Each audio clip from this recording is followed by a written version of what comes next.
This is the life. Get up when you're good and ready. What day is it? Who knows? What did I do all day yesterday? Who cares? And the day before?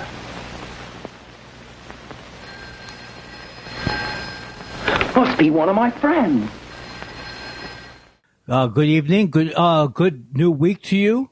Congratulations. We did it. We made it. Thank God it's Monday. My brother's birthday was yesterday. My brother's birthday is today. February 8th? Yes. My brother's birthday is February 7th. How old is your brother, if you don't mind me telling? I believe. Oh, you're a different generation. Sorry. He's like 54, right? I think he's 53. No, I keep thinking it's... Right. So, wow. Well, happy birthday. And happy birthday to Rob. But did you notice anything different about tonight? You were like right on time. You understood where the mic thing happened. Mm-hmm. Mm-hmm. Anything else? I've never been this early, either at the house or here at home. I've never been as early as I was tonight. And when I say early, I have a problem. I don't want to ever be early. Yeah. I don't like that idea. Yeah. But then I go the other way with it. I usually go too late. Right. But this was perfect. Perfect. It was. It was. If it was a dart, the noise it would have made would have been shtuk. Is that how it is? That how, what kind of what? How does that sound? Shtuk. All right. Now you have never done that before. I don't know if I've ever done that exact combination before. But. So your computer, your hippopotamus or your hypothalamus or your hippo, you instantly knew you had two of those and you put them together. Yeah, I knew I had the pieces. Wow, that is so good. Is that why does it make a sound? Oh, it doesn't necessarily make a sound like that on a professional thing. It's more like in a movie when it hits a thing, right? Yeah. It was. I was going for theater of the mind. And kind of a adding maybe a bit of an arrow feel to it. Yeah, it's actually probably more of a thrown knife into a beam. Oh. I used to be so good at that. No, you weren't. No, I wasn't. Maybe we'll hit on something where I'll be able to fool you. I won't be, but it would sound plausible. It ain't going to be pirate skills. It's not going to be risk taking physically. Yeah. That's the stupidest thing I could do. I feel like my OCD has not been as good since I've been, swallowing in the glass.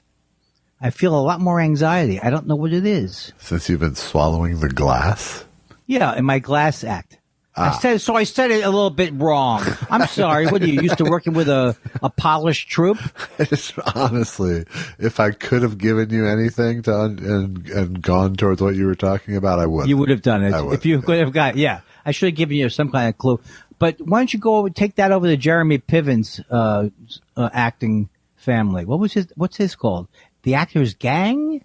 I think he's an Actors Gang guy. He's got one of those things. Like, can you imagine being in a class with him, and like you're not a woman he wants to sleep with? And I only say that allegedly. Do I have to say allegedly when I say that I get the feeling he's like a womanizer? Do I have to say allegedly? I do, right? No, not if you just get the feeling. I don't want to get sued, Josh. You don't have deep. I don't want to say. Not only do you not have deep pockets. Yeah. Go ahead, take it. I'm wearing sweatpants. I'm not even wearing. I have such shallow pockets. I've chosen a pant that doesn't contain a pocket. Good night, folks. Enjoy the fashion show. Brought to you by Hagar.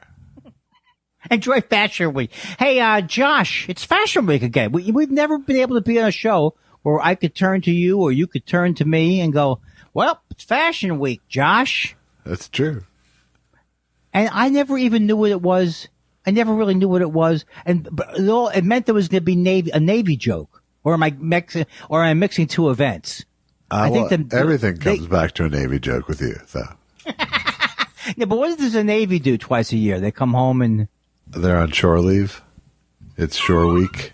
Now you're just bullshitting. No. Oh, that's what it is, right? Yeah, fucker. It's Shore Week.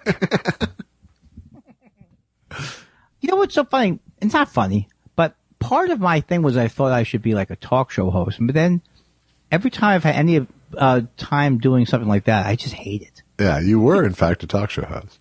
Right, but I mean, yes, I was a talk show host on the Pet Shop. But I mean, like, yeah, that was actually, I think that was during the time period where I still thought that would be what I want to do. Yeah. You know? But I think it's more like you just get romantic about your heroes. Yeah. Like, you want to be, like, it sounded like cool to be Carson, you know? It isn't now. But it probably wasn't. Yeah. What, was that what you said? No, I said it isn't cool to be Carson now.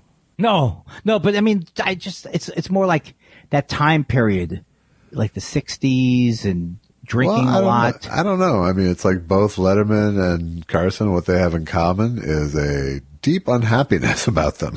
That's true. No, that's absolutely true. It's absolutely true. And is the only thing that stopped me from being a complete genius is the fact my therapist says I would be a genius if I could have sustained periods of depression. Yeah. It's just you get bored. Well, it's not that. It's just OCD doesn't lend itself to interesting. Have you heard my OCD material? I have. Endlessly. Oh, I was going for the exactly joke. I guess I could still do it, but I don't know if it's the proper end. Hey, did you watch I call it the stupid bowl. Hey, let me ask you a question about the Super Bowl. Yeah. Were there enough celebrities in commercials much for you? Celebrities much? I mean, the commercial would open up. It would be Jack Nicholson. He would be a doorman. He'd open the door, and the Queen of Monaco would hand off a thing. Come on. You know where I'm going with the joke. And then it's Mindy Kaling. That was a great sketch. What was that sketch? What sketch? It's Matthew McConaughey, who I have just had it up to here with before even the Super Bowl. Yeah. I can't stand him. I just can't stand. He talks to that guy Jordan Peterson, who's his Canadian nutcase, allegedly. And that commercial was clever, I thought, but not good. That was the 3D thing? Yes. Well, I mean, what do you want? Clever or good? You can't have both. Well, haven't there been some that have done both? Like, wasn't where it's good special effects and I don't know what I'm saying. I don't know. What did you like? I can't think of anything I liked because I can't think. Well, I didn't watch this. What's the matter with me? I sound like I'm barking. Susan, call the doctor back. Susan, seriously, I'm barking again. Well, what was the question? Oh, okay. Everybody's talking about what happened. Why is Bruce Springsteen become controversial? My feeling is whether he wants to do a commercial, well, who cares? But why were they so angry at Bruce Springsteen? I didn't see his commercial. I think because the entire point of his commercial was everyone should meet in the middle. Oh, that's not good, is it? Well, if it's what he wants to say. I'm sure he thought about it before doing his first commercial ever. Are you telling me that was his first commercial ever? Yeah. I think that's a mistake. Now I'm thinking it was a mistake. First of all, we heard someone talking on the TV very seriously. Yeah. And I was in the kitchen because I was rooting for the Kansas City Chiefs and in the Super Bowl, and I can't stand Brady. So if I can't watch Brady march down the field. Yeah. So I was making eggs in the kitchen and, hoping it would come back. Between and then every touchdown, you went to make eggs. No, it took me a long time. I'm not normally a cook. It takes me a quarter. Took me the halftime break and the third quarter to get because I made a home fries or whatever. But, so I hear a voice, and I think I even said to Susan, like, imagine if that was Bruce Springsteen. I swear to God, I don't think I'm making this up, but it sounded very serious. I don't think I am because I never thought of him as ever doing a commercial. Yeah. It was very serious. It was entirely solemn. And what's your take? I don't care enough to have a take, honestly. I think that's what makes you healthy. Yeah. See, I think that I grew because of that I'm exploring in therapy this idea of being so judgmental that you eventually have to boomerang it back on yourself, and then it starts to get. I think it does start to get ugly, in a way. So I was very vague there, but in other words, it's like when we had the argument about me doing Cameo. Right. I had to tell myself I'm not a terrible person regardless of which decision I made. Right. You weren't telling me I was a terrible person? Oh, I can't believe the scar that left. What's that? I can't believe the scar that conversation left. Oh, you don't know. No, the reason why it didn't leave a scar was because I said it didn't leave a scar. Oh, okay. You see? I can't believe the impression that the conversation left. Oh, no. I've got some other stuff to talk to you about. Oh, please. No, not really. Let's do it. But the point, it's but the point was fucking commercial wrap up. Okay, no, but here's the thing. When I get into that mode where because I was on like this, I've been like this on Twitter the last couple of days, just on the edge of going down fuck up highway. Yeah. And maybe going down a little bit. But the point is like, you start to go, if I go on the one side of the argument, he has the right to do anything he wants. That doesn't feel good. And then if I go on the other side of the argument, he's a fucking sellout. I mean, people, they've been Bruce Springsteen fans their whole life, and all of a sudden, that's it. Right. How is that possible? Right. How could it be it? Right. How could he be a complete villain now? So ironically, I choose the middle. Well, that's right. And I think in this particular case, while normally it shields you from really dealing with your basic issues and understanding yourself as a person, right. In this case, I think it works for you. Yeah, it does. I'll have some strong opinions now and then. You sound like a country I'm storyteller. Tom Bodette for me. I have some stories, Dan. Yeah. Things that bother me sometimes. Oh, like that guy in the commercial where he goes, I don't like kale. Right? Yeah. They say you should blanch it, but who has the time? When the lady says, what don't you? You know everything. What don't you know? Well, no, you like everything. That's what the commercial is.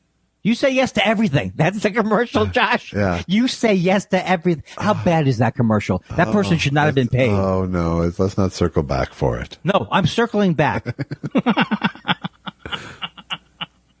This is a man like at the end of his career or me. It's not in rotation right now. At least, I'm just lurching around. I'm lurching around. There was a new run of your favorite last night on the Super Bowl. I saw. What was it? Of the turning into your parent jokes. Oh, was there a new one? Yeah. Oh my God, I missed it. So I mean, don't tell me it's bad because I don't want to hear it. I'm not gold. biased. It's gold. Did you like it really?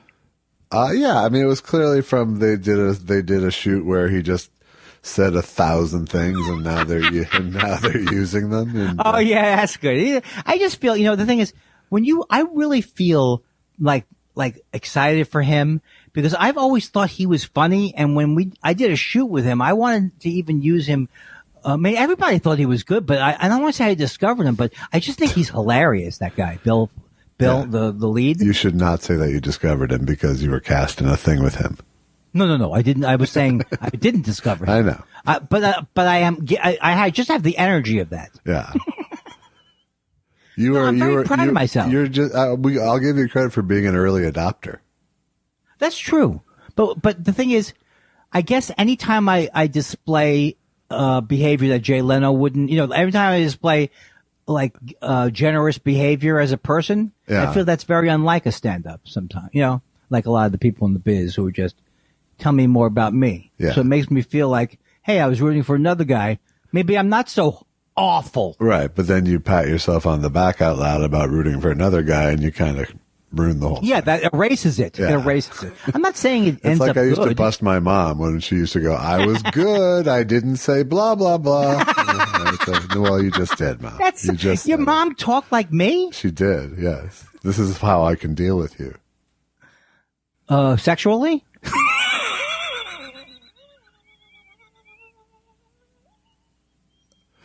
I'm going to let you just, I'm just going to let you stew in your uncomfortable laughter. That's the funniest thing I've ever said. Oh God! Why don't I just hire someone to come over and cheer me up? To come over and say, I need like an Ed McMahon. Is there an Ed McMahon service? Yes. Oh God! Hey, if the rest of the conversation doesn't go good, end on that. No, we can't. Can't end on that. I can end on whatever the fuck I want.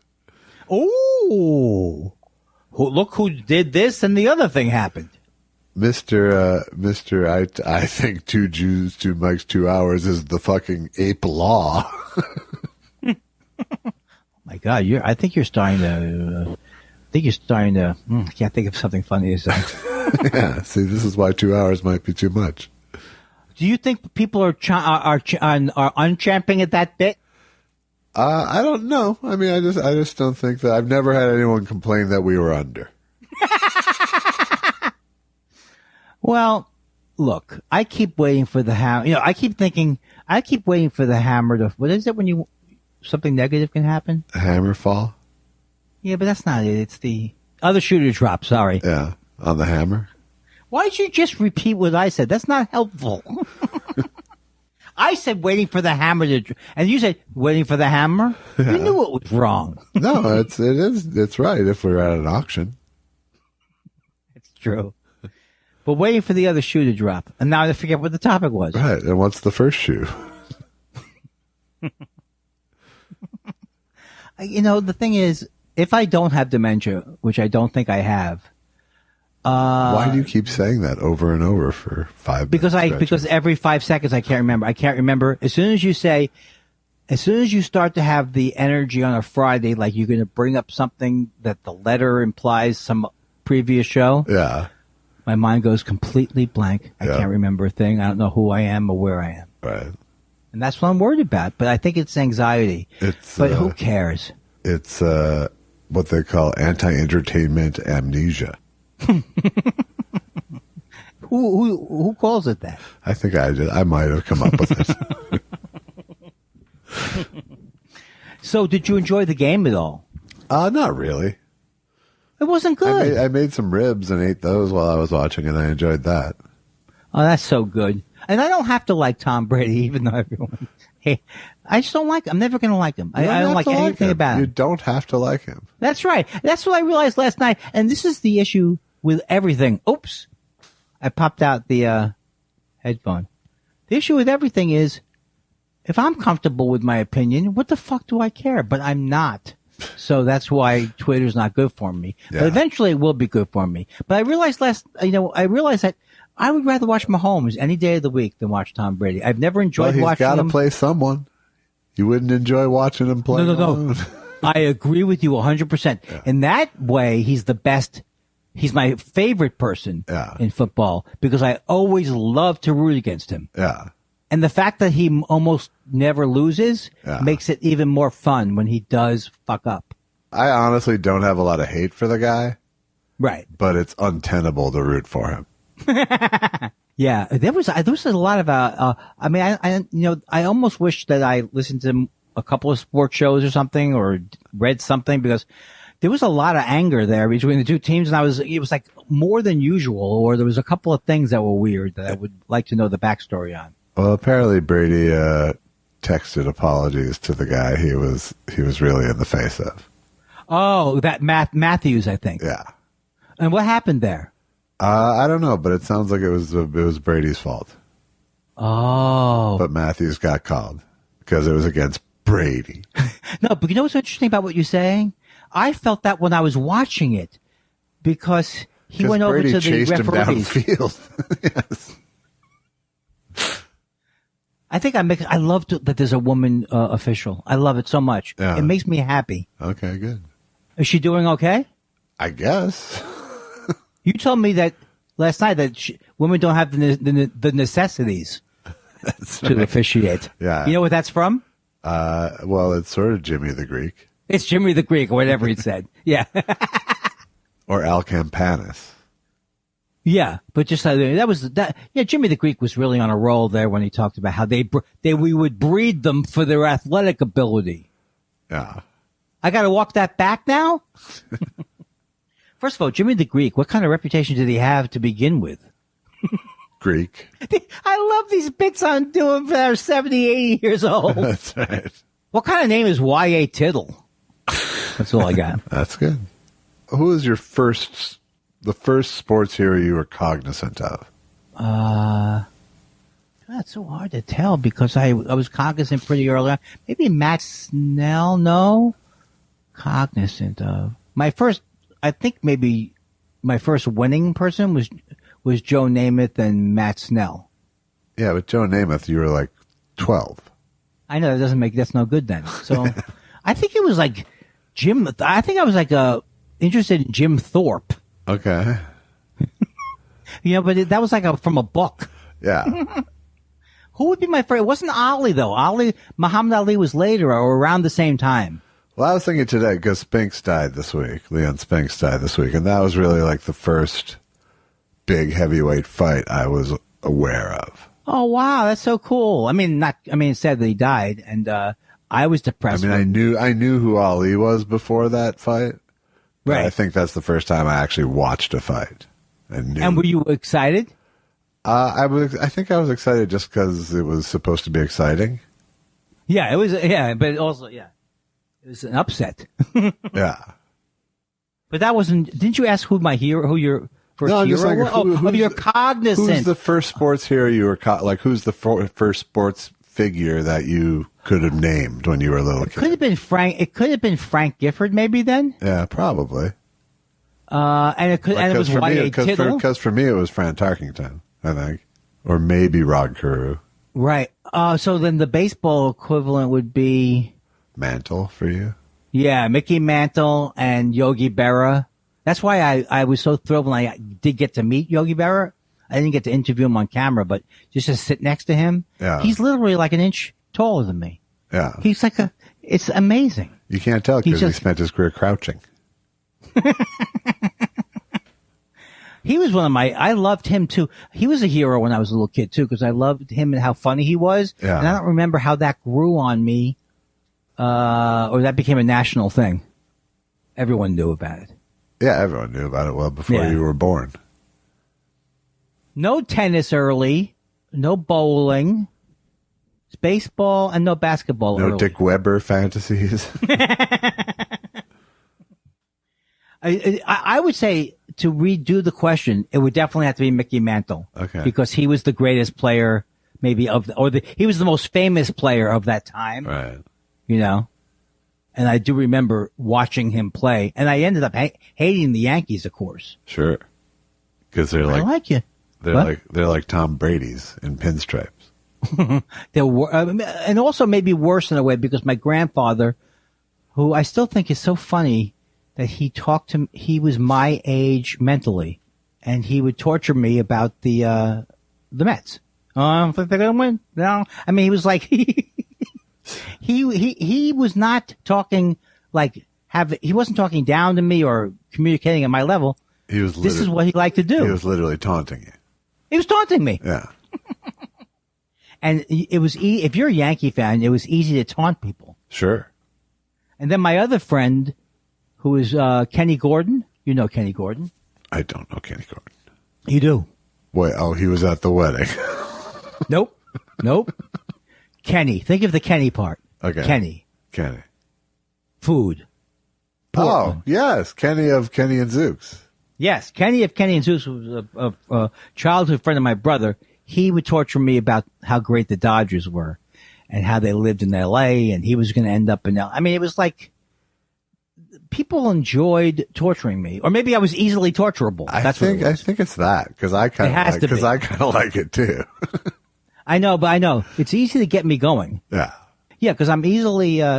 First of all, I fancy myself as not being thin-skinned. Yeah, but I can't believe I can even put a shirt on without. Yeah, I think of talking to you as turning the crank on a Jack in the Box. Oh, too soon. I don't know. No, I'm very thin-skinned and I'm very hyper this and I'm hyper this, but I'm also hypo. So I'm something else. Yeah. I just learned that word. It was hypertension, hypotension. Yeah, you don't have enough tension. Hey, you heard about my you're under tense. Well, you heard about my Jewish camping organization that I came up with. Maybe please tell you me. know this joke? I bet I will after. Yeah, it's called Tense Up. Tense Up. Jews learn to overcome their fear of the outdoors by erecting a tent. Now, why do I talk after the punchline? Why so tense? Maybe. You probably do that joke. It's a TP.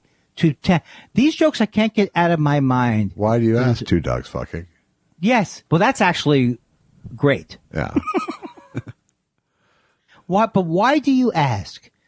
First of all, the great thing about that joke is that not until that moment, and even at that moment, he did not think that he had named his child weirdly. Yes. Why do you ask two dogs fucking? Did you know, honey? Did you know that our son always had a problem with his name? Who am I playing? What kind of a character am I doing now? I don't know. You're like you're the Mr. Fields. You're the people just outside the action. You're sort of Forrest Gumping the jokes. How do you Forrest Gump a joke? You just sort of appear alongside a historical event without actually having any impact. People say, and even the writer says, that the book Forrest Gump, I think, was better than the movie, and he didn't even like the movie. Hard to believe. I know the movie was terrible, but it wasn't terrible. It just was. I mean, I don't know. In some ways, it was terrible. In some ways, it was terrible. I enjoyed it in the movie theater. I saw it with Susan in the movie theater. Yeah, it doesn't bear out rewatching. Even Bubba Gump, that guy. There's just have there ever been that many winks in a movie? Things that weren't jokes, they're just winks. And just the whole, it's a little bit, what do they call it? Treacly it's like love means never having to say you're sorry, but whatever his thing was. Your life's like a box of chocolates. Yes. That's the way he talked. I'm not making fun. First of all, did he have a condition? No, yes, right? Yes. Oh, sorry. Take that back. What did he have? Stupid. You're terrible. You're terrible. That's the first time in my whole life I've ever said that. There was a story point that he had a low IQ. You're terrible. Can I start saying that? Oh, Josh, you're terrible. I would like that, actually. I don't even know someone who does that. Oh, Josh, that's terrible. But you love it, though? There was I can't remember where the club, I think it might have been San Diego, but there was a woman like in the front row, and it's just like instead of laughing, everything was, oh no! Oh no! But it was like clearly her genuine reaction. Oh, it's so terrible. Like it was so hard it was hard to be mad at her, but it was hard to not hate her guts too.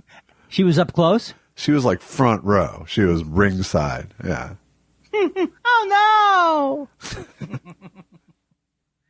Oh man. I've probably had a half dozen to a dozen of that kind of thing happen. Yeah. Where one table's laugh or one person's something and that they don't mean to do. Right. But it's still the center of the universe. Then there's always the fear of you say something and then what's the matter? Did this guy die of a heart attack? And he just died of a heart attack or whatever the thing is. Right. Saying the wrong thing on stage. That was one of my favorite Joe Keys. You know Joe Keys.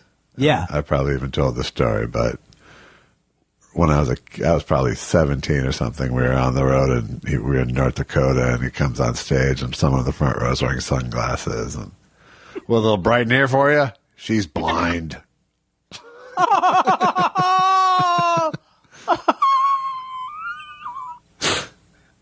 Oh my God. And so fast, right? Like that? Yeah. First words out of his mouth. Oh my God! Now, why don't we see? Why do I have not seen Joe Keys in 20 years? Maybe he's essentially the same.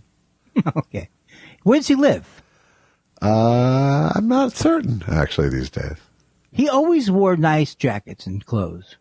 He wore a lot of vintage jackets. That's right, and at that time, this was before 2.5 Men. He's the kind of guy you'd see wearing a vintage gas station jacket. That's exactly what I was thinking. Yeah. That says Louis on the lapel. Right. Lapel. I love whenever they talk about Louis in the paper. Whenever I look up Louis, and whenever they always For those say, of you who don't know Joe Keys, he plays the cop in my movie, The Mediocre Samaritan. Okay, moving on. have I seen that? I don't know.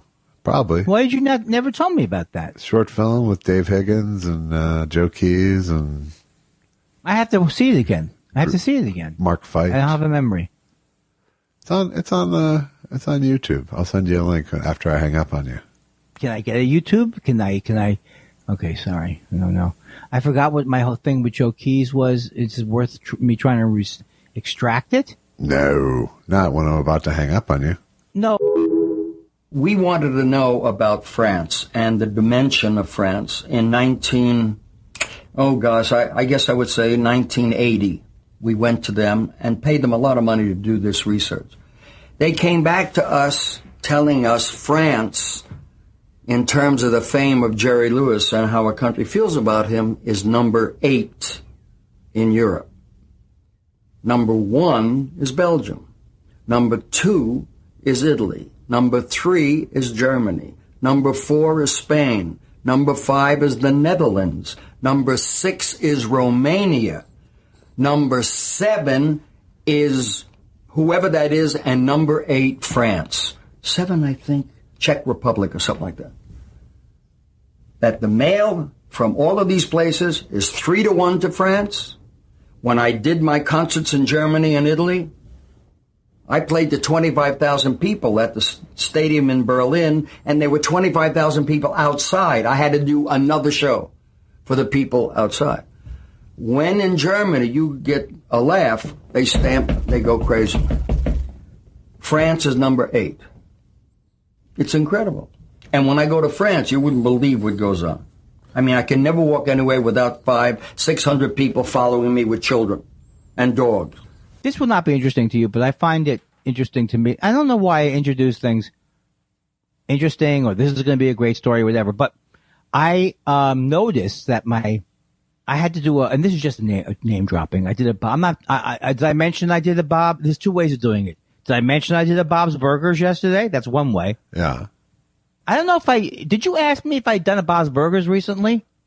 Okay, that's number 2. Number 2. And, oh God, I'm a little tired tonight, Josh. Okay, that's number 3. No, you didn't ask any. No, I know. I know my options. I just want to. You know what I learned?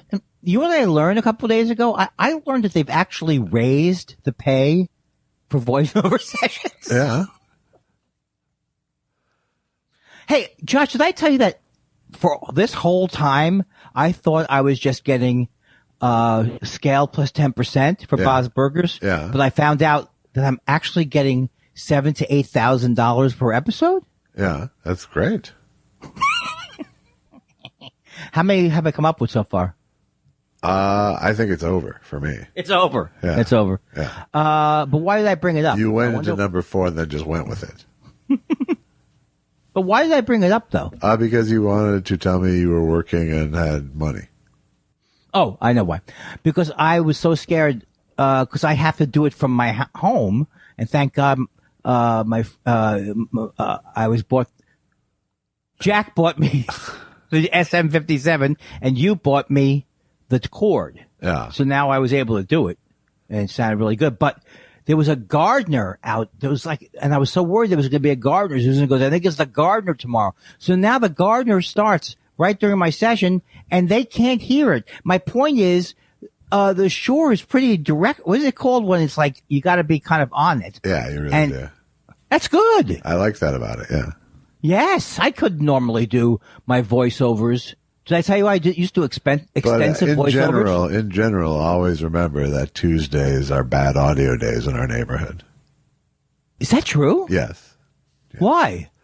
Because the gardeners come Tuesday in this neighborhood because the garbage comes Wednesday.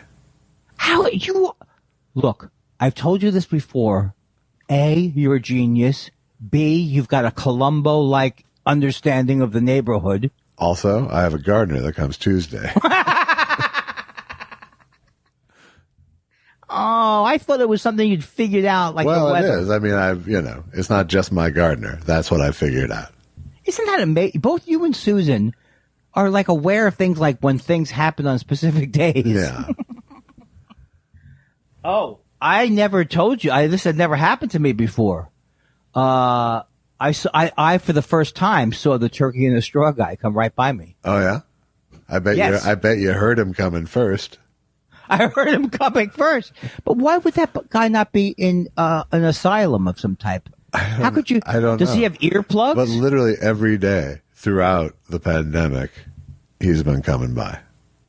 And that song stinks, and I've heard horrible things about it. I guess you understand, taking the, all the sort of fantasies about what he's really selling off the table. You also go, okay, here's a guy who decided to go all in on an ice cream truck. So what the fuck is he going to do but drive it around and hope to God someone flags him down for a strawberry shortcake? What if one of the pot shops came by with one of those vehicles? Well, I mean, there's off. always an assumption that that's part of the business in the big city. You've seen the truck, right? I also have suspected that they've been supplying fireworks. So I don't know that. This to me is this is when you know you're really bored with suburban life. Yeah, I think so. But it's a pretty loud thing, and it does hang around my block for a noticeable amount of time. It's just so terrible. You have seen it, right? Oh, of course. I literally have seen it and heard it almost every day of my life for the last year plus. Well, then it's not like a brightly colored, attractive pictures of ice cream on it. No, it's like school bus orange with dingy portrayals of snacks gone by. A dingy portrayal. Yeah, I like this thing that I can't quite see it. It looks faded. Is this a creamsicle? There's been like maybe 3 times where I almost went out. You mean where you almost bought something from? Yeah. How would you do? You could not. Well, first of all, I don't even see. I totally could do that. Why would that be so hard to do? That's what. Well, not during COVID. Not during COVID. Yeah, sure, during COVID. I mean, what? Because what are you gonna do? Walk toss up me the ice cream. Okay, I bet. What if it's not ice cream? What if it's like one thing I don't really understand is there's sugar and ice, sugar, water, or some kind of flavored water on top of ice. Yeah. Trucks. Yeah. Is that a Mexican thing? I don't know, racist. Yeah, and we'll be back with a guy who at best is an ignorant schmuck. Hey, are those them Mexicans I see out? They like ice, right? With sugar water.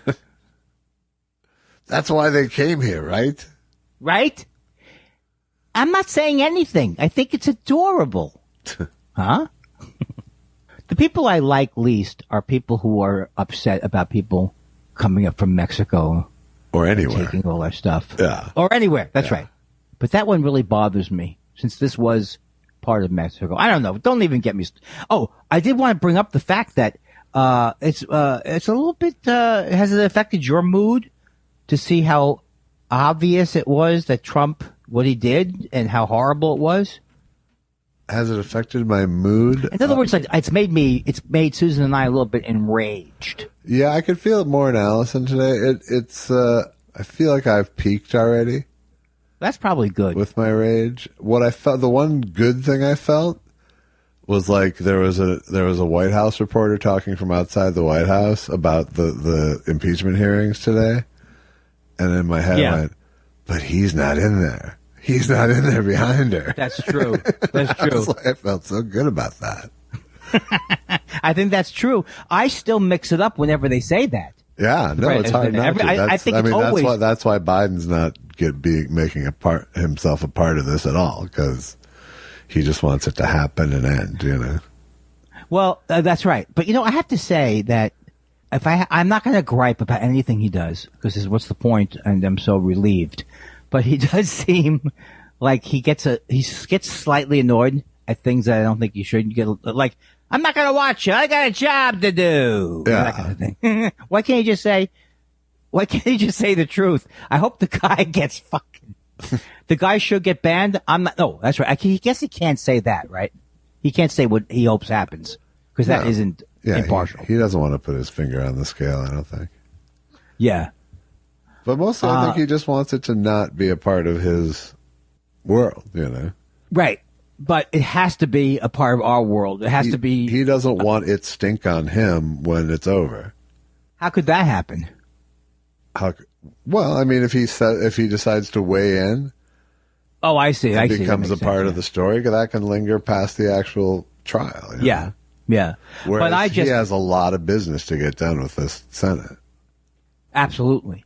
But, you know, a lot of people, like, I keep coming to it's so hard to sometimes realize that part of my rage is, like, that people is kind of futile because do I really expect a fucking asshole like Marco Rubio, who's a Nazi, who's been supporting a Nazi for 4 years? Do I really expect him now he's going to see through it? You know, like these people are just they're evil. And it's in some ways naive, but it's also so infuriating that it's not above the baseline of what should be expected of these people, you know? Right. That's the thing. It's like almost like I still can't believe it sometimes, you know? No, it's hard. You're really it's genuinely jaw-droppingly shocking sometimes still. I mean, you're going to come up with, first of all, they've come up with it doesn't even exist. The official excuse they're using. Well, obviously, he's not currently in office or something. Yeah, I think you boiled it down, I think, to its essential essence. Well, look, he's out of office already. Let bygones be bygones. Yeah, that's kind of what they're saying.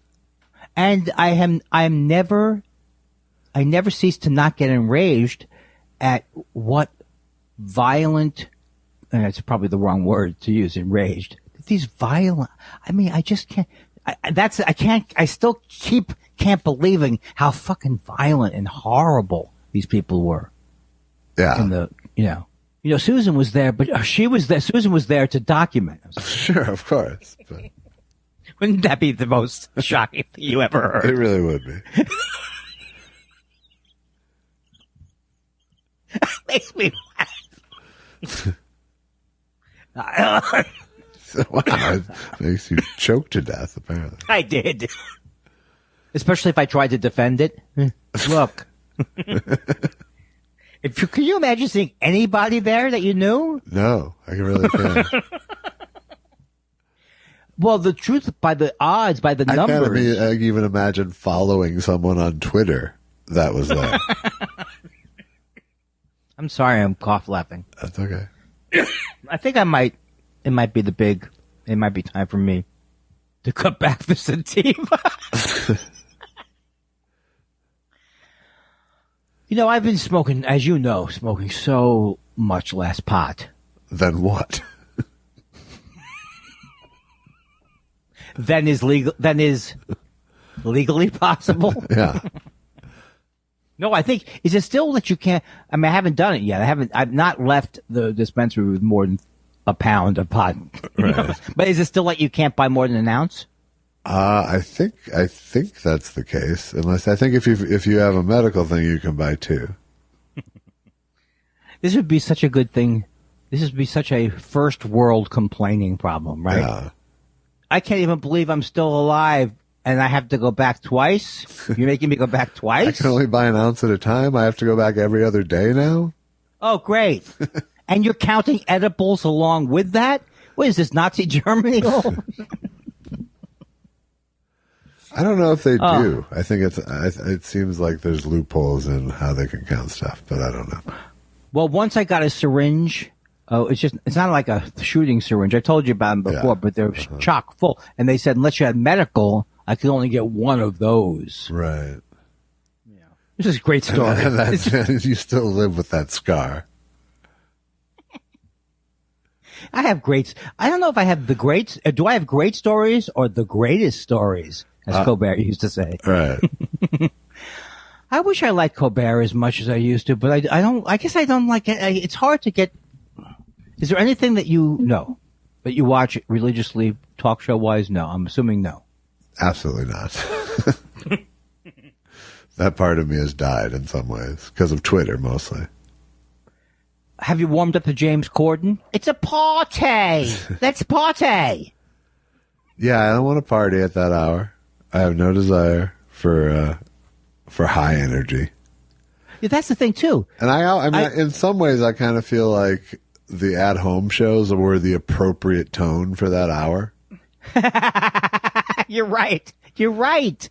It was always weird to have it was always weird that Arsenio was bringing the party back to late night. Well, I used to have that, I used to have the discussion that no one cared that I was having at NBC about later with Greg Kinnear. It's just like, why are we doing a third talk show like this in a row? Why? It's only a half hour, I know, but can it be Quiet Clubhouse like Costas had, except with some jokes? Yes, that's what I would think. Well, first of all, the guy, were you there with Kinnear, right? I was there with Kinnear, who didn't really, he did not possess the wide comedic skill set to do anything but ape what he had seen before. Right, and I guess I don't really know him. I mean, I don't know how good, he seems like a good actor, but that's what he was doing on The Soup, or whatever that was called. He was kind of acting, and people thought Soup, he really, they thought this guy had that sarcastic edge to him. Well, and he had some game. I mean, he had. Let me finish. He had things I think Kinnear was good. But he wasn't a comic, Right. And he wasn't really even an actor, but he was a host who had both of those aspirations, and he was good looking. And Sidney Pollack, I think, noticed him either from Talk Soup or from his Eagle commercials. Which ones? He did some Jeep Eagle car ads. And hey, I'm Bruce Springsteen. Hey, I didn't see it, but here's what I think happened the other night. You ready? Hey, everybody. I'm Bruce Springsteen. In the kitchen in the hill in New Jersey was a dame in the hill. I came down to Camden and I held. Jeep. I rolled. And with your hands around my driving machines and grab onto my jettison pistons. Baby, we were born. It was good. It was good. It was good because you can't say it wasn't like an impression contest. Right. I've had the weirdest, and I partially blame you for this, actually. That's good. You were saying you had the Sky Rizzy in your head. And so I had Sky Rizzy in my head. It's so good. And then I started doing a version of the Sky Rizzy theme by Bob Dylan in my head. Can I hear that? And now that's stuck in my head. Let's hear a little bit of that. All right. Nothing in me go hand in hand. Nothing on my skin. That's my new plan. Nothing is everything. Nothing is everything. I see nothing in a different way. It's my moment, so I just gotta say, nothing is everything. Hey, Bob, you do a great version of that song. Nothing is everything. Thank you. Thank you very much. It puts me in a good mood. Wow. I guess you like you don't mind commercializing things. I know. Everything gets to be sacred for half a century, then it's fair game. The answer, my friend, is blowing in the WD-40. I don't know. Have at it. Oh, God, that was very, very good. But it still has not replaced the original song. Nothing it has is for me. It totally has for me now. Things are getting clearer. I feel free. Bare my skin, yeah, that's all me. Nothing in me go hand in hand. Nothing on my skin, that's my little plan. Nothing is everything. The one before that was O Tesla was Show More of You. Yeah. Sometimes I don't even know what they're advertising in the commercials. Isn't it crazy? Now, I have psoriasis. Should I get it? It's my psoriasis. Oh, no. Oh, my God. You're having like a weird owl condition. I am.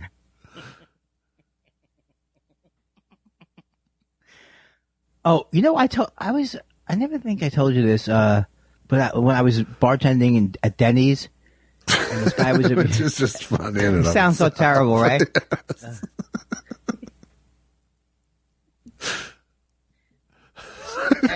There's no sadder bar. It is. Oh, and the sad thing is I had a great time there. Sure. I really had a great time there. It's called the Amigo Room, and there's about 5 of them in the country, and they're all called the Amigo Room. So there's a certain individuality to it. Yeah. Did you wear a sombrero?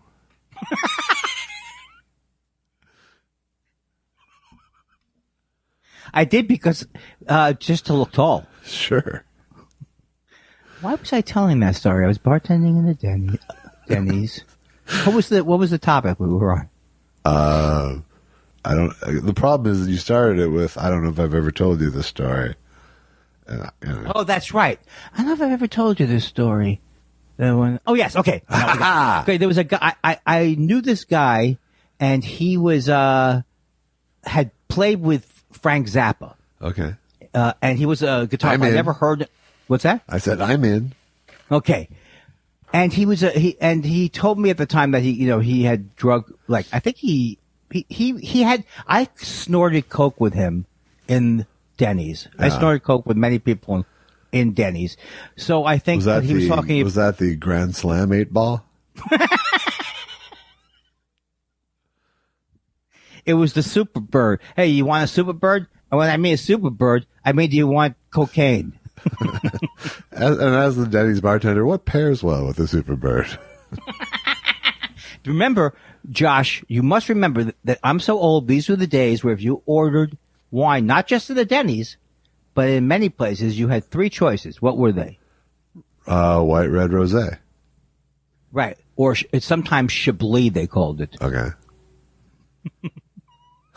I don't know why that made me laugh. So he comes in one day and he starts, and this is why I think I did forget while I was telling you. He starts in singing a Weird Al song. Do the funky chicken, or he thought it was that this was a new song. Yeah. And this is why music sucks so bad. Are you sure it might not be like Disco Duck by Rick Dees? How's that go? I don't know. Disco Duck. No. It was actually, it was a Weird Al thing. Okay. My Bologna? No, but it's more like Disco Duck. It is like a disco, but no, it's a Talking Heads. Psycho Chicken. That's what it is. Okay, and maybe it wasn't Weird Al. That's not Weird Al. Okay, so he comes in, he says, this song is on the radio, and it's a real song. He thought the Talking Heads song was Psycho Chicken, what the buck? Okay, so I bet that had to be that he couldn't have made up. He just didn't know. He was probably listening to Dr. Demento in the car, right? Maybe. I've never heard Psycho Chicken before. He might have been just super high here. Psycho Killer, buck, buck, buck. But would you think I would remember that specifically? See swallow. Bark, bark, bark, bark. Say swallow. Bark, bark, bark, bark, bark, bark, bark. Bark, bark, bark, bark, bark, bark, bark. Okay. Bark, bark, bark, bark, bark, bark, bark, bark, bark, bark, bark, bark. Sorry. What was that part at the end? Yeah. I was doing the Stop Making Sense version. So.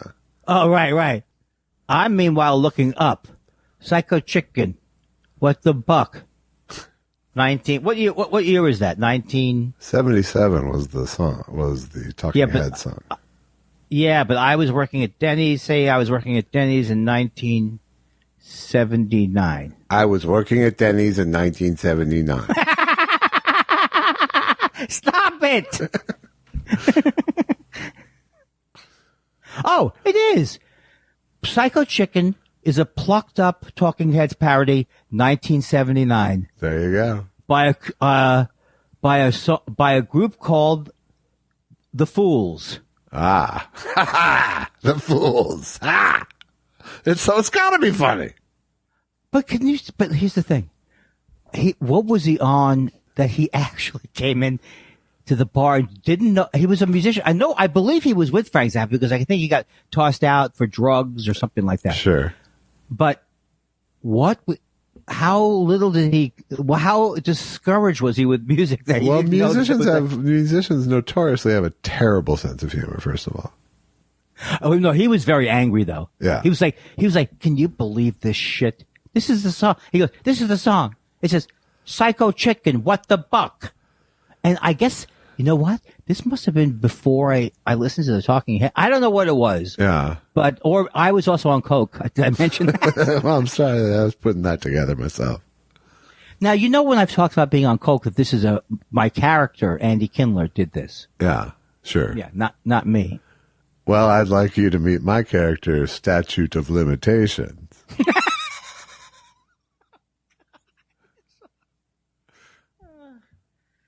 No, the truth is, everybody needs to hear the truth of my down and. I wish I had hit rock bottom.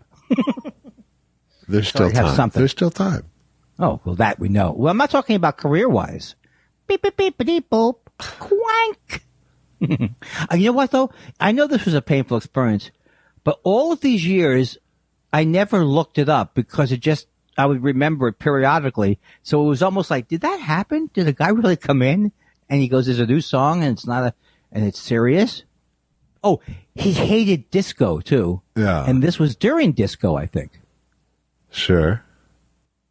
Is the story getting worse? It's not. You haven't helped it. You have not come back with a tag here. Later, we dated. And then the thing happened, and he came in, and he said, I don't like the chicken song. It's a bad song. It's bad.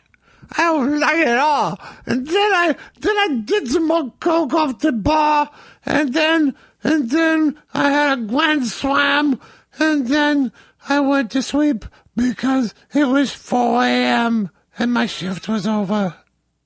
See you next time. Please go Kindler. Preschool what? Kindler. The Kindler Chronicles. I have a great idea for a song. It's like the Psycho Killer. What is it? Psycho Chicken? Psycho Chicken, what the fuck?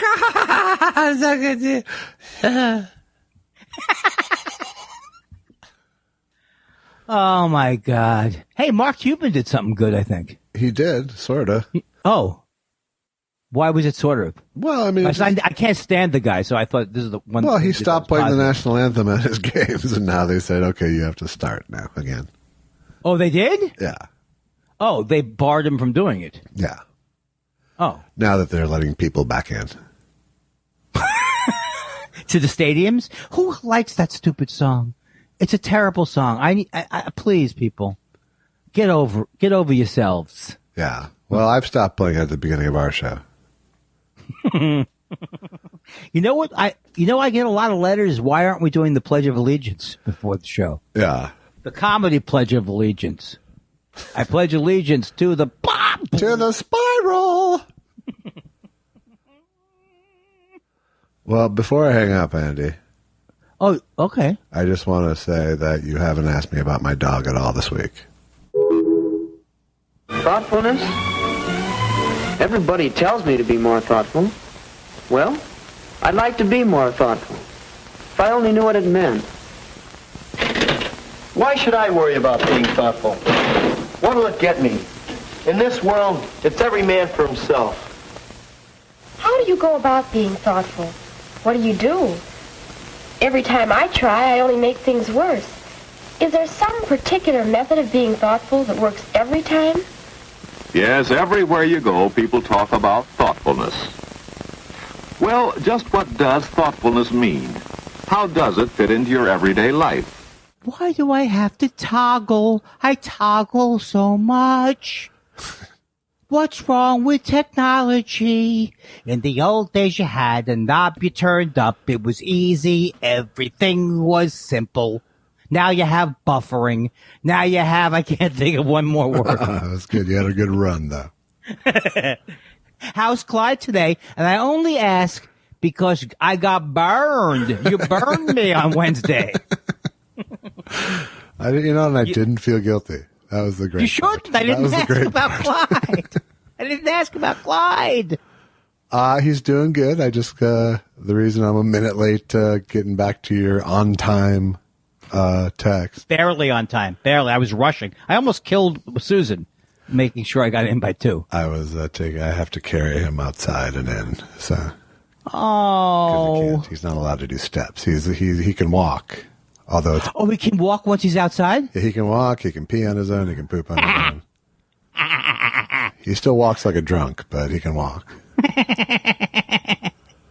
And has Lucky been like, oh man, has Lucky been, I'm really worried about Clyde. I feel better. I mean, how's Lucky been I dealing think with she's it? more of the there, but for the grace of God go I. Kind of. No, she's been okay. I mean, considering the amount of laser focus the other dog is getting, she's doing well. And this is all good news. And yeah, I swear, I looked at this and I couldn't, this is beautiful. And here's what I would like, Shucky Ducky. I would like a photo of me in repose. I mean, a painting of me in repose. You're going to get it. There's that shirtless one on Instagram you should use. What? I always look good. I don't know what you're talking about. I always look good. I make sure nothing goes out unless it has my imprimatur. Yeah. Is that with a V? Hey, don't be supercilious. I just learned what that word meant 2 days ago. Don't be supercilious. Do you know that word means almost how it sounds? It's super Don't silly. be right, but do you know what it means? Because I didn't know, and I'd love it if you didn't. I can't give a nail on the head kind of definition like you're about to. Yeah, it's somebody who acts superior, like who thinks they're superior to other people. It was a good article about in the New Yorker about Mike Nichols, and he described he described himself as a prick. Yeah. So it's not like so he was one of the, and it really is a good word because it's something like you could tell he had that a feet. No, the way he got by was by actually being right most of the time. That's true. That's true. You're saying that, but I think if you read the article and the book by Mark Harris, who I'm a fan of. I have the book in my hand now. What are you, a magician? That's the book right there. What are you talking about? How do you have the book in your Mike hand Nichols, now? A Life by Mark Harris. Mark Harris, who I'm not going to say that he follows me. Name drop. I put a Pensy Pinky on my name Did he drops. send you a copy? All right, now I'm really starting to I bought mine. How do you know Mark Harris? I don't. I read his books. No, but how did you get? But why did he send you one? He didn't. That was. Oh, you got me. Yeah. You got me. And then I would have been mad. I would have been angry that something good happened to somebody. I know. That's kind of. I felt all that. Yeah. How's that a nice personality to be selling to the world? I'm willing to be a liar to show what you are. Well, book sounds like it's great. And I guess he was talking to Mike Nichols for a long time, I guess, Mark Harris. Yeah. So. And then there's other words every time they do that on purpose, I think. No, I don't think they do it on purpose in the New Yorker. I think they just have people write who happen to have know more words than me. Yeah. Because I hit, every time I read a New Yorker article, I hit at least one. Yeah. I think that's part of what you're paying for. It's true. That's very, very true. It makes me feel laconic, which I didn't look up, but that's another word that I read. Laconic. Now, is it kind of mean like kind of like sits around, relaxing? Oh, yeah. Laid back. Okay. Not too bad. I'm sorry I keep hitting the printer with my hand. Yeah. Yeah. I mean, it's not, you don't need that. It's a bigger problem for your hand than me, really. If that's that, but my hands are weapons because I'm a black belt. Uh-huh. You need them to buckle it. Boop, boop, boop, boop, boop, boop, boop. I use them to hold up my brown pants. Boop, boop, boop, boop, boop, boop, boop. Why am I using that song? I'm not sure. I'm using the cocaine song as a button. But you're using a sort of weird Muzak-y version of it. Yeah, I had a black belt. I bought it over at the yoga at the karate store. Boop, boop, boop, boop, boop, Cocaine. Boop. Oh man, we have fun. You know, people say we don't have fun. The listeners say they do. The listeners say they're not having letters fun. Saying, "Hey, you're lucky. Stop having fun. You're lucky. You should feel blessed to be what you're doing. What you're doing." They say. They say. I have to say, I'm pleasantly surprised by how well Donald Trump's top flight lawyers They're so defended good. him. Yeah. I thought it was pretty. One of them just said, well, I'm not from here. I'm not a big city lawyer like you people. I mean, let me ask you a question, ladies and gentlemen. Let's just put this up to the smell test. Is he from the South? Is that where they're from, those idiots? No, one of them is. I think one of them. Okay. One of them's Georgia. Did you know why you could have answered the question the other day that Daniel Goldman answered about why the one guy, every time he drank, he put his hand on his head. You would have known that. I did not know. I didn't know fully what he was doing. But you got it was Jew oriented? I knew it was because he was not wearing the yarmulke he normally would be wearing. Oh, I swear to God. But I literally thought he was holding on a ghost yarmulke. I didn't realize that you need to cover your hand with your head with your hand and say a little prayer. And I thought, of course, it was an OCD thing. Because that's the only thing I could relate to. No, I knew Jew right away, but I didn't get that he was actually. And I didn't get that. I didn't know that you couldn't wear a yarmulke in the Senate. Apparently, they've changed the rules in the House because of Ilhan Omar, but they haven't changed it in the Senate. You can't. What are they saying in the House? Oh, I see. You can't wear a house. Any kind of religious head covering, yes. Well, how about all the hundreds of Jewish senators throughout the years? How come Feingold didn't make a stink? Feingold, ladies and gentlemen. Of course, Feingold is probably not. These conservative and Orthodox Jews. They come from a different thing. It's true. I had nothing. I was nothing there. Sorry. Apologies to you and your people. Thank you on behalf of my people. Who are your people? Who are these people? Okay, stop that. I was doing so well. Here's what I just said to myself. You've been doing so well so far. Yeah, I think you were right. You were right to say that. Come on, Andy. You got this. Come on. Stay on the horse. Yeah, I just realized that what causes me to act up is I start to have a descending feeling. I go, oh, I'm out of material. Right. So you try to hit the pipe again. Yeah. What am I on? Comedy crack? Yeah, sure. If that's the funniest drug you can come up with. No, it's not. But that is the fun. But it's immediate. That's a placeholder. That's how I would be. That's how I would be if I was in the writer's room. Yeah. Okay, here's what I got. Placeholder. I'd probably get punched, I think, if I was on the writing staff at some point. You would. I really do think you would. I do. I just think it's like, oh, God, Kindler. Because there would be that energy where it was time to buckle down, and then you would rebel against that energy. I don't think I would. Yes, I would. Everything you're saying. You absolutely I would be. It's just you. Why? It's you. You know? Here's what I would say. It would only be bad if, in fact, you put yourself in a writing room. That's right. But I go, hey, guys, I have an idea. And ladies, why do we have to, wouldn't it be better? Maybe we'll come up with funny ideas if I keep saying things and filling up the dead spaces. Right, that people are trying to think in. Right. And then someone could just record what I'm saying. Right. Wouldn't that be better? In real life, you don't sit down and think about what you're going to say. Yeah, I'm already getting a rash just with the hypothetical. It's true, though. Isn't that true? People of the jury? Why are we writing? Maybe it's best if we didn't write it. How about that? In this day and age, you might be able to get away with it because you can mute Zoom.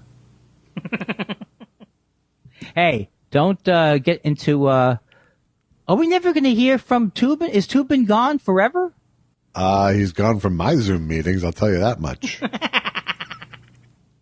I don't want to. You see, I don't want to get anything like that happen to me. I just don't. Well, want don't to. masturbate on a Zoom call. It's pretty easy. Let me make a note. So make a note easy. of that. It does seem like it. The way you're saying it, it does seem like it's avoidable. But what if I? This is just not worth the OCD disk space. Yeah, but here's the thing.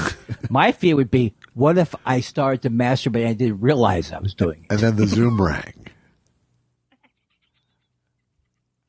I don't know. It's hard to have. I put myself in the position of everybody, even Hitler in the bunker. I think of, what if I was a Jew Hitler in the bunker? Yeah, you'd feel a lot of shame, I bet. Yeah. And don't kid yourself. Ava Braun might have had her own problems. Sure. They call her Ava Brown. I didn't realize it. So that made me think. That's from watching a recent Nazi thing. Ava Brown, Ava Brown, Ava Brown, what's that song called? It's Charlie Brown. Oh yeah, I do kind of what it was. Boop boop boop boop boop. No, that's not it. No. Boop boop boop boop boop boop. Boop boop boop boop boop boop boop. Cocaine. I can't even reproduce it. Yeah, that's it. So anyway, I get back, and all of a sudden now the duck is driving the car. Talk about a slowing down of the entire field. You were doing it more in the Funky Town register there. Beep beep boop beep boop boop boop beep beep boop. Hey, how about that? After you have a band, and after you do a joke, you go, give me a nice shuffle on that instead of the usual. Yeah. Can I have a salsa reaction to that? Bucket of fish. That's what Rick Marotta would always say. Bucket of fish. Who would say that? Rick Marotta, another name drop. Boop. He wrote the music to Everybody Loves Raymond, the famous studio drummer. And his version of it was Bucket of fish. That's his rim. I didn't say drummers were. That's his rim shot, is what you're saying? Yeah, he would say it in conversation. When he was behind the drums, I think he used the drums. Yeah, I bet he had a word for every single time he struck a skin. Scooch. Well, that was one of his favorites. Bucket, scooch. Scooch, bucket, scooch, bucket, pop, pop, pop, pop, splink, splink, bang, bang, bucket, splooch, splooch. You cause because of laugh cough. I like it. Ladies and gentlemen, welcome to Laugh Cough. It's the final round, and you know the rules. You've got to joke. You got to cough your way through the joke. First contestant, Josh Elvis Weinstein.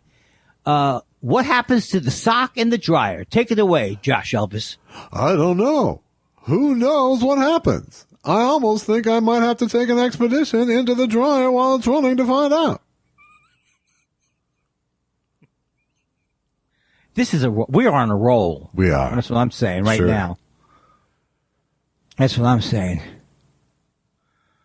Oh, God. You want to take that roll into the questions? I think we should, because I know what a powerful week. Except for my faux pas with Clyde, I was so on this week. I showed compassion and empathy.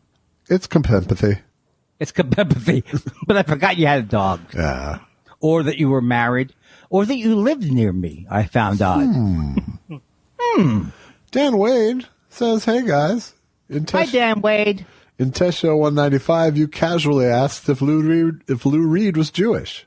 I looked it up, and what a delight. Not only was he Jewish, his family name was originally Rabinowitz. Lou Rabinowitz, coincidentally, was my favorite Borscht Belt opener. I thought you know what? I thought he was Jewish, but then I realized I don't have any information of that. He sounds like he's from New York, Lou.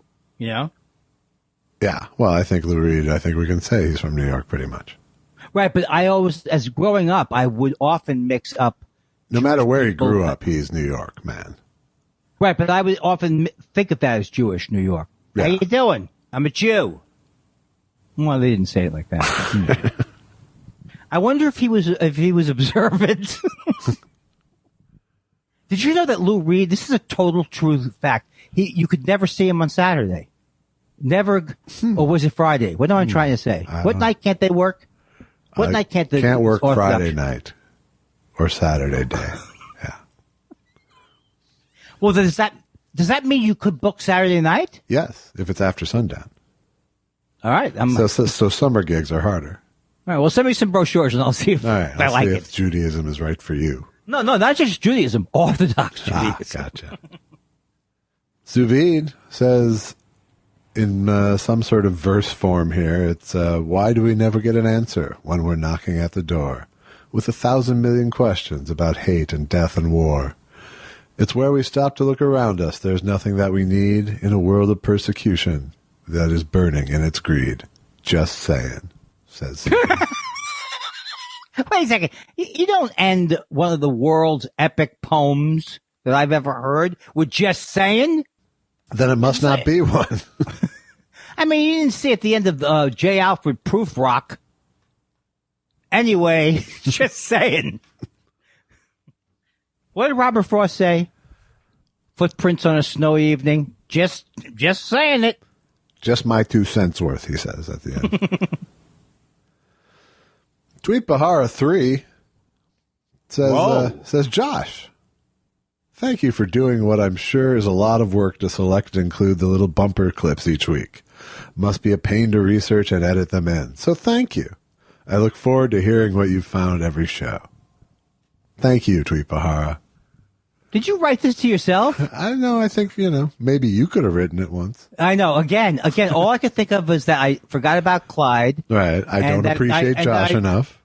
I should appreciate you more. You really should. do the only work that's involved in the show. Well, Alex is going to take exception with that. But Alex can kiss my katukas. Yeah, all right.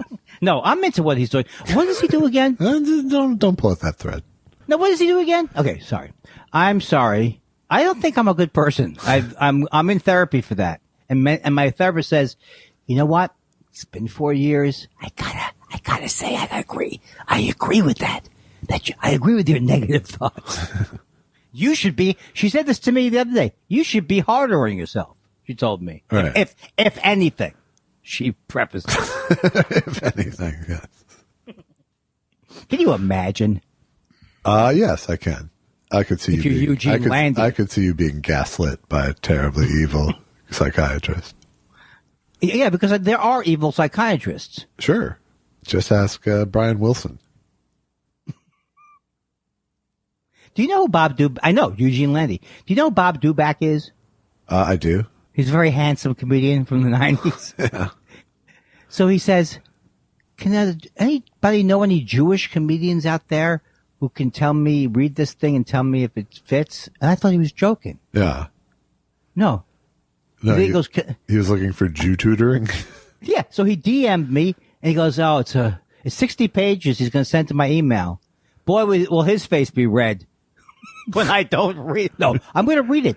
But what could he possibly be writing? Oh, this is just happening now? Yeah, it just happened now. Wow. I saw him on Twitter and I thought it was a joke. Yeah. Doesn't that sound like a joke? Does anybody know any Jewish comedians? Because I've written this thing and I want to see if it's accurate. Oh, that's got to be a joke. I will share with. And then Andy Kindler answers, jackpot. This is something for the Thought Spiral listeners to look forward to. I will tell you. I will read it. I'll tell you what it was. And spoiler alerted. Spoiler alerted. Richard Cole says, I tell myself I'm smart when I read a scientific paper. And he included a scientific paper. Me too. I don't even think I can read a scientific paper. Seth Dick III says, Mama Dick III loves that burger movie and further thinks that Keenan deserves better than being saddled with Don Johnson for an eponymous sitcom. Is Lawrence sabotaging him so he has to return to SNL for another 25 years? Has Don Johnson ever done intentional comedy? I am lost, Josh. Can you tell me what's going on? Don Johnson is in Kenan Thompson's new sitcom. But that's not the burger movie, is it? Well, the burger thing is the Kenan and Kel movie. Good Burger. Oh, it's not Bob's Burgers. No, No. Well, something I saw, and look, I happen to like Kenan Thompson, but the last thing I saw involving him, which was a sitcom, looks horrible to me. Yeah. And that's the one with who? Don Johnson. I can't process in my mind that Don Johnson, has he been in a lot of sitcoms? Yes, he was in Miami Heat. What was it called? Miami Vice. The Miami Heat. Yeah, no, Miami Vice is not a sitcom. Nash Bridges, Nash Bridges was dramedy-ish. Right, but I mean, he's not just on movies. For some reason in my mind, I was like, he's done way more TV than movies. If you go, so this is a natural, and he's hilarious. What's that? If you go by the pound.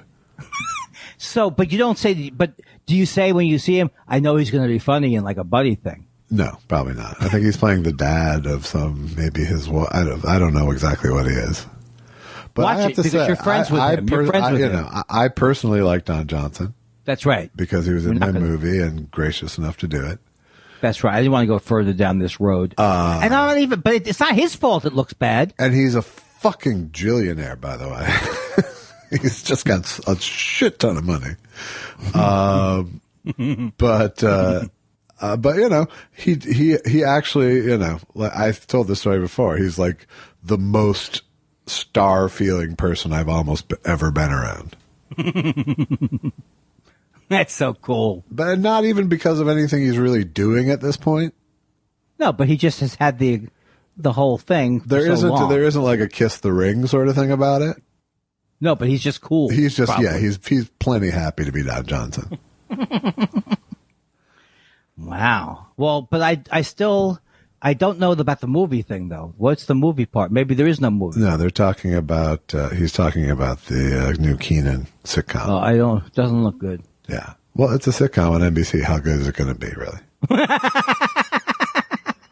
Don't you, when they do try these, it seems like, is this a joke? Have they not seen anything? I mean, this is like, people aren't going to buy Kramer coming in the house and you applaud for him anymore. Things have changed. We might be better off, I think, the way it seems to me, making up their own shows, which might be better than TV. What song is that? Judy's in the bedroom, inventing situations. Oh, yeah. Bob is on the street today. He's scouting out locations. They've enlisted all their family. They've enlisted all their friends. Go to it. It helps save their relationship. Yes. And made it work again. I'm done. That was good, though. That's the Talking Heads or just David Byrne? Talking Heads. Oh. I believe it's called Found a Job. What album is that off of? I don't remember. To your music? I don't. It might be more songs about buildings and food, which I think is a great name for an album. I love it. But I can't swear to that. Did you get a chance to listen to Psycho Chicken? You know what? I never pressed play on it. I'm sorry. I was saving it like dessert. But you know, it's amazing when you hear about that. It was a hit. It is like a hit, but how drug-addled was my friend? Probably very. That he did, in some weird way, mix up a Talking Head song that he had heard, but he thinks that this is the actual song. Right. Because he goes, Psycho Chicken, what the fuck? You're going to enjoy it, because he goes, ba, ba, ba, ba, ba, ba, ba, ba, ba. All right. Well, I guessed right on what it was. Yeah, but I'm trying to tempt you to watch it. Okay, I will watch it. I swear. I don't know why I laugh like that. It's the laugh of a man who's hurt so many, and been hurt so much. That's right. It's how I imagine Edie Amin would laugh at the end of the evening. Mozart 2 says, "How dare you? I mean, who the hell do you think you are?" Sorry, that's 2 questions. Well, you're going to try to answer that? Yeah, that's it. Oh no, there's a good song though by Dawes called "Who Do You Think You Are?" Who do you think you're talking to? I'll put it on. I'll put it in the queue after Psycho Chicken. You know what? I'll make a note of that. Said nobody ever. Wait, what? Bandicoot B says, J. Elvis and Andy, longtime listener, first-time question asker. What comedians, stand-up or otherwise, do you enjoy that you think people may be surprised by? Could be because they are mainstream, young, or a genre people may be surprised you're familiar with. Brian Regan came to mind. I love Brian Regan. And I would think some people would think maybe he's too mainstream for me. Maybe so. That's not a good example, maybe. It's not a bad example. Yeah, but no one hates Brian Regan, is the thing. Right. That's true. Oh, that's right. So I think it's that I love, I secretly love right-wing comedy. Right. I think you might be surprised how much I enjoy Andy Kindler. Oh! He took a left, made a right, took a left, came to the right. But it's true. You might be surprised by how much I enjoy watching Andy Kindler sometimes. Yeah. I don't know how to. I'm very bad with compliments.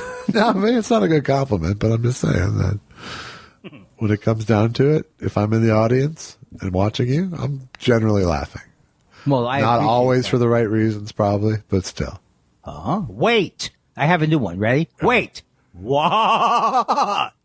Yeah, it does sauce it up. Okay. Wookie Talkie says, strangest album title, Ammonia Avenue by Alan Parsons Project. Would you consider this name if your comedy album was sponsored by Windex? Why? Yes, I would. Yes, I agree with you. Whatever they want. That's right. But if I would insist that I get to do a cover of The Streak. If my That's good. Now you're starting to market what I've told you forever. That is a weird name for it'd be a more stranger name for an actual group. True enough. Yeah. Once again, I saved it. Greg Kelly says, I was hanging out with James Mason tonight after we should have a sound go off when that happens. After watching the impeachment trial, we came to wondering about this, and he said I should ask you guys. So here goes. What does it sound like when someone tickles the frontline narrator? Our frontline cameras were allowed exclusive access to this trauma ward at a Rwandan orphanage. So here we are. Stop it. I'm working. Stop it. I'm at a Rwandan orphanage. Tonight on Frontline. You know what I like about that? That it was tasteful. Oh, that's excellent. Oh, boy, that cheered me up. Well, I wasn't cheered down, but I got surprised because, isn't James Mason kind of that's like a fake? It was a red herring, I believe. Yes. Jonah Witt or Witty, W-I-T-T-E. I'm going to go out on a limb and say Witty. Okay. Jonah Witty says, starting with test show 1, I've gone through the first year of spiraling in about 2 weeks. Wow. Can't wait to find out if Andy takes a tolerance break. Love the show. What does that mean, takes a tolerance break? Stop weed for a little bit. Oh, I'm sorry. You never did. Now. Spoiler alert. Ever. I love to hear this. I know the feeling when I get into something I love. But then I'm thinking, when's he going to get tired? Right, exactly. He's never going to get this far.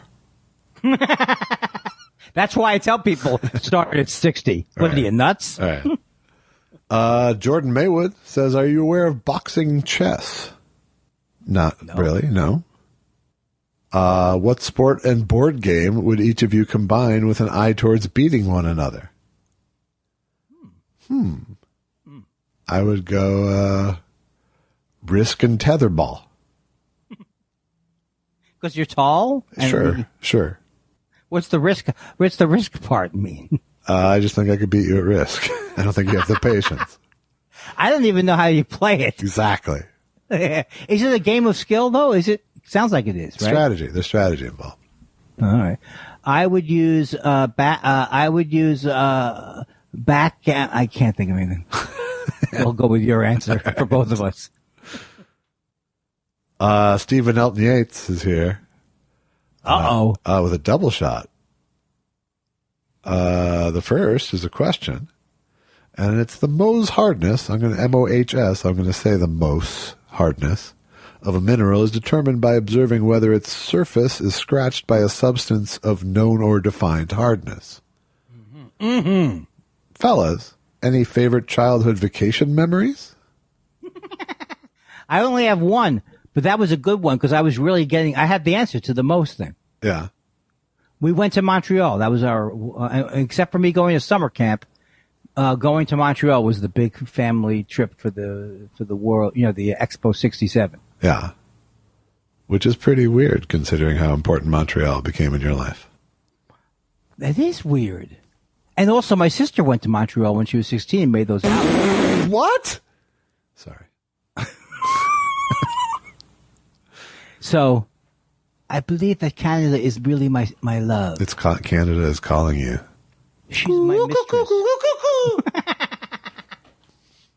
Started too high. Eat local. Oh, that's the wrong show. Yeah. They've totally convinced me to not order delivery from other states now.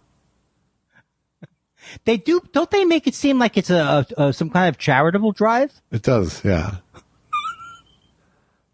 It just makes me mad. It doesn't really make me mad. I like those guys.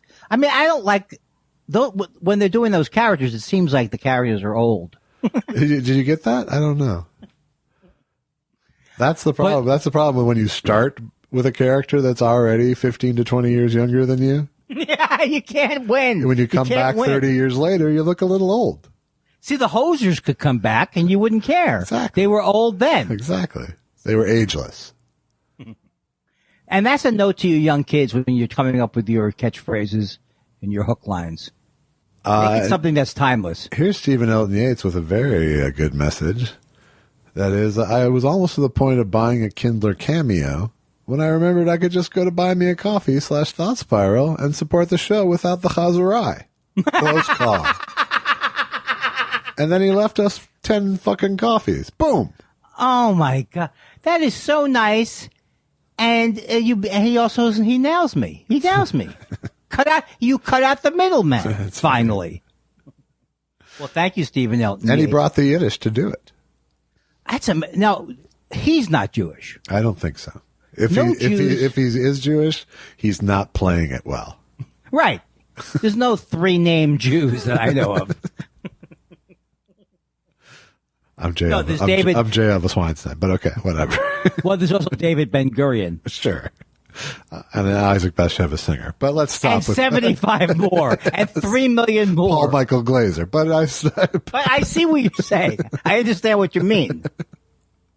The point is well taken. I can't think of one more. Stanley Myron Handelman. There you go. There's always one more. That happens to be a great name. Stevie Ray Fromstein. One of those guys, I think it's Stevie Ray, became like an atheist. Or maybe I'm mixing him up with... Is there someone named The Ardent Atheist who's a very funny comic, and then he went into the... I can't see him being the ardent anything, really. Stevie Ray Fromstein, that is. Right. I'll let you know who it was who I confused it with. Richard Cole says, where does Thought Spiral get their U.S. news? I trust Democracy Now! I don't really watch Democracy Now! and you're going to get mad at me, but it's too boring for me. Yeah. But what... I'm going to get mad at you, or Richard Cole is going to get mad at you? I think Richard Cole's going to get mad at me because he's going to say that's where the news is. Right. But I used to watch the PBS NewsHour, but then I thought that was very boring. Yeah. Maybe I'm not cut out. So apparently you're headed for the cotton candy. What do you like? Where do you get your news? I get my news in the same fucking places you do. I know. Flipping back and forth between CNN and MSNBC and reading a shit ton of Washington Post and New York Times articles. Yeah. Well, you one-upped me there because I'm not a reader. Nah. I'm kidding. You can't get anything by me. Richard Cole also says, I know you guys are both Bob Dylan fans. Not sure about Andy. He didn't recognize the lyrics to Highway 61 Revisited when Josh recited them last week. I'll leave that for angry Bob Dylan. Do you like folky Neil Young or Neil Young and Crazy Horse? Yes. I like both, but it's not across the board in either case. I have the exact same answer. You never know. I mean, I'm not a big fan of rockin' Neil Young, but I do love Rockin' in the Free World. Right. So, across the board, I love him. I love After the Gold Rush is probably my favorite kind of stuff when he's singing. Sure. No, but it's like, I dreamed I saw a man in China. okay, I like when he sings high. Okay, I'm really. City of brotherly love, place I call home. Don't turn your back on me. Philadelphia, ladies and gentlemen. He's a genius. That's how you say that. I really love him. I'm a huge Neil Young fan. Always have been. Yeah, But I mean, I can't read his books, he's though. capable of writing just unbelievably beautiful and great songs. Yeah. But I love the fact that And he he's was super- capable of shit. I like that David Geffen thought that he should sue him because he didn't like the album he came out with. It always cracks me up. Yeah. I'm suing you. You said you'd have a good album. Right. Chaotic Neutral says, hey guys, just wanted to thank Andy for suggesting the I Don't Speak German podcast. Ooh. The one about Jimmy Dore confirmed my suspicions that he was a jerk even before he took money from a war criminal to mock pics of civilian casualties. Still funnier than Rogan. I agree with everything he just said.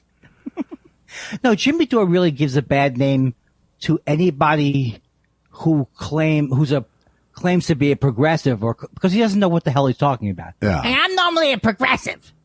Yeah, that kind of shit. And you don't call out AOC. What are you doing? Just get in the, you know what I'm saying. I do. Alex Norman says, would Bon Jovi have been as popular if he would have went by the name by the moniker John Bon instead? No, John I don't think so. Coming up next, John Bon. I don't think Bon Jovi's good. I mean, as a band or a name. I think it's pretty rock and roll. I got to give it up for Bon Jovi. You like I give the it up. music? I give it up. No, I give it up way more for the name than the music.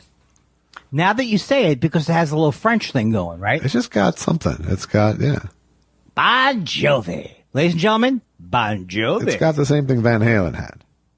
Well, that I love. You're right. It does have a Van Halen that name sounds like they sing or something. And they also had the greatest logo. Van Halen did? Yeah. I don't remember it. It's just a V and an H, but it was just like so easy to replicate on the outside of a school notebook. Oh. that just like, you just saw it everywhere because everyone doodled it.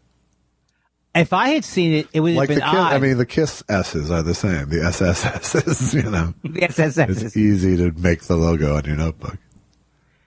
Would you be surprised to know that when I was a kid, there was I would used to do Drop T Beatles logos. What's that? The logo from the drumhead. Ah.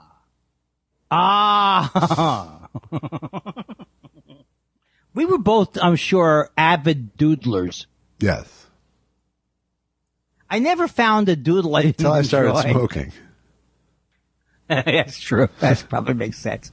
But my technique was, let's say you're going to make a circle. Make 1,000,000 circles. Yeah. Then you're going to make a couple of lines. Make 1,000,000 lines. I used to do a pretty compulsive thing where I would do 1,000,000 circle, like I would fill a page with circles, and I would it would be like, guess how many, I would count as I did them.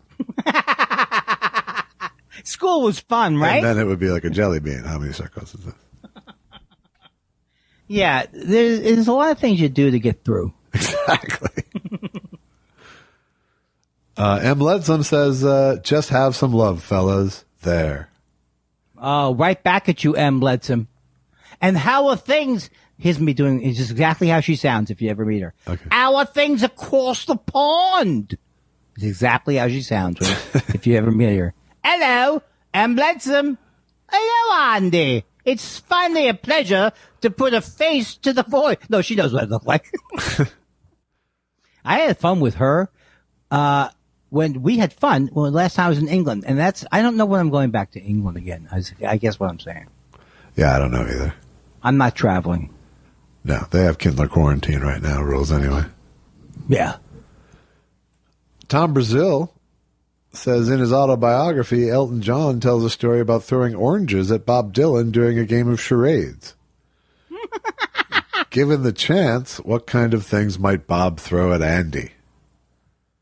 Bob, you would you throw it out? I wouldn't throw anything at him. I'd leave a trail of edibles and then I'd smash him with a chair. Oh, Bob, we're trying to keep it light. Why are you so angry at me? I'm smile. I'm one of your biggest fans. Yeah, I've heard that before.